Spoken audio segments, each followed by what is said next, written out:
اسی طرح جو گلوبل انفلیشن تھی، وہ inflation has been a fantastic story for Pakistan. 6.8% global inflation 2023 میں، وہ 2024 میں 5.7% آئی، اور 2025 کے جو ہدف ہیں وہ 4.3% ہیں in terms of C P I inflation.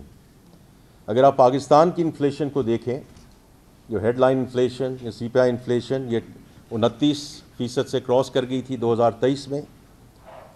پچھلے سال تقریباً اس وقت جب ہم اس وقت بھی بیٹھے تھے جو 23% کے قریب تھی. الحمدللہ now it's 4.6%. So I think we have moved in the right direction in the context of the global figures, and I thought I would just put it in that context. اب آئیے پاکستان کے سلسلے میں ہم بات شروع کرتے ہیں کہ میں 23 میں نہیں جاؤں گا، لیکن جہاں اس وقت ہم کھڑے تھے پچھلے سال، تو میں نے آلریڈی ذکر کر دیا کہ جی ڈی پی گروتھ اس وقت 2.5% تھی. انفلیشن کا بھی میں نے ذکر کر دیا.